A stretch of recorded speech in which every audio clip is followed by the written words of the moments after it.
Hi, I'm Clint Maddock. I'm manager of software engineering at BluePrint Automation. Today I want to talk to you about the Spider 200i, some of the maintenance features that are available. So if we go to the HMI, some of the buttons, actually some of these even for the operator, if for whatever reason you have a problem when you're running and you have to clear the indexing belt off, you can go in there, clear them, and you press this button, clear products in the indexing belt. It actually doesn't move them out, but it takes them out of the queue that it's tracking. If you need to home the smart track belt, you can do that. If for whatever reason let's say you have a bad pack in the cassette and you want to clear that out, you can go here to this menu, maintenance menu, and reset case layers to 0. So if you manually go in there and pull them out, you can just reset the layers to 0. There's also a button here. If you were reset, you could hit this and actually the loading ram will push the bags into the case and they'll be sent out the machine. But beware with that, because if you have a partially filled case, you may end up sending that to your supplier unless you have a checkway. So some of the items that are available, videos, well, you must have found this because you're watching a video. There's QR codes on how to set up VFDs, how to communicate with this machine, how to run overview of the Spider 200i, and various videos that are available if you're interested in learning about the machine.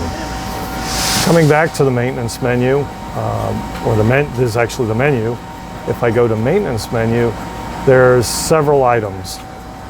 One is auto cycle. That's typically not used by the customer, but you can.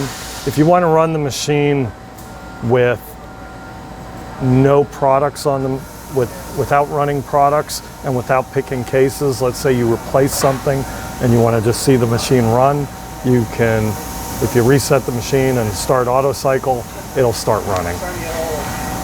Next item is servo functions.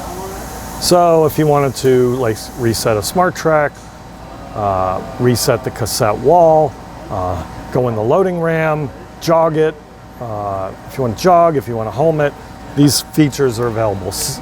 Typically you're not going to go in there, but they are available. Okay, VFD functions.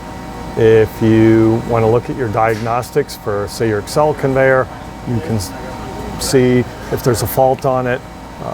You can try to figure out what's going wrong.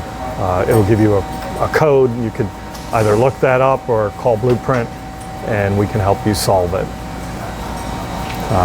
Also the interroll, you can go in and jog those forward and reverse. Laser setup. For the laser setup,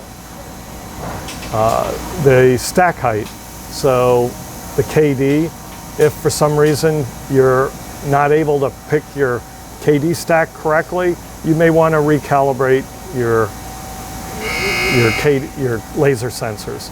So what you would do is put one box on the conveyor, the KD conveyor, press this, that would calibrate the low level, place a full stack in there up to the high level, place that, that'll set the maximum pick positions of your laser. We already talked about laser setup. Inputs. So if you're interested on what the status of your inputs are, you're having a photo eye, problem with the photo eye, door switch, whatever, you can get the schematics and have someone open a door, block a photo eye, and see if it's coming on or off. Going back to the maintenance menu, outputs. Okay, if you want to turn on an output, you can fire an output. So if you replace something, want to see if it works, test something, you can go ahead and push to test. Valve banks, same as the outputs. You can press this, if you press this to test, it will come on, and then when you release it, it'll go off. If you press this one, it will continue to cycle that. So if you wanted to set a flow control or something, you can cycle back and forth and adjust the flow control. Linear actuators. There are linear actuators in the sealer that set the sealer height, the tape positions, those sort of things. So if you wanted to move them manually, you could go in, press manual, and it allows you to extend, retract, and look at the position. So let's say it wasn't moving or it was error and you tried to jog it and you had no position changing, maybe a wire is broken, those sort of things. The wall adjustment. If you wanted to extend or retract the wall and just see if it moves correctly, you can move, see the position. There is also going to be a home button in here. If you wanted to rehome, you could press that and rehome. Case tipper. The case tipper is something very important on this machine. If the tipper rotates too fast, you may throw bags outside of you may throw bags out of the case. If it's going too slow, maybe you can't make rate. So every time you do a changeover or power up the machine in the morning or whenever you power it up, it will go through a test cycle and measure the times to move to discharge and to come back to load a case. And those settings should be pretty similar to the baseline settings here, and here are the different limits. In order to change those, you'd have to change the flow control, and those are tamper-proof settings. You definitely don't want people playing with those, or your machine is definitely not going to run correctly. But you need to know what's in there. So there are all your maintenance functions. So a couple other things: clean screen, if you want to wipe off your screen but not start the machine or stop it, you've got this.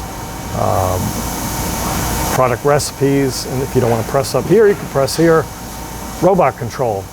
So if you want to jog the delta, you can do that. If you want to jog the gantry, you can do that. Initialization of the gantry. If you had to replace a gantry motor, you would have to go back through and initialize, and there's a sequence of how to do that.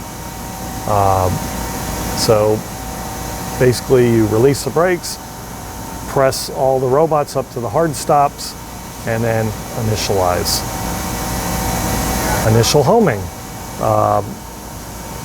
If you ever replace a drive or a motor gearbox in the Delta, you would actually go through, and there's a sequence here where you would put the Delta robot at 0 degrees, the arm, and then you would reteach the 0 position. Note that after you do that, you would have to go back through and initialize. Delta teaching points. There's some teaching points for the Delta of where to pick, where to place, where the cassette is. That's been set at the factory, but if you ever replaced a drive or had a problem, you could reteach that. Typically, I wouldn't do that.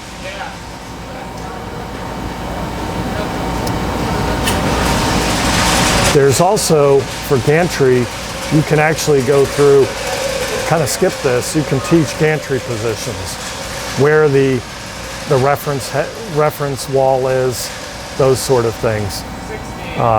Again, unless you replace a motor, gearbox, or having big problems, you should never have to adjust any of that.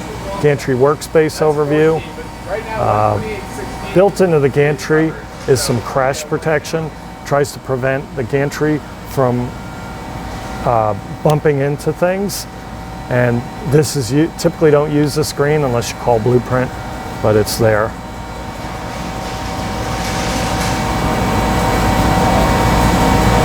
Production data, if you want to see how the machine's running, first shift, second shift, third shift, adjust the clock, set production times, all of it's there. That concludes the maintenance video for the Spider 200i.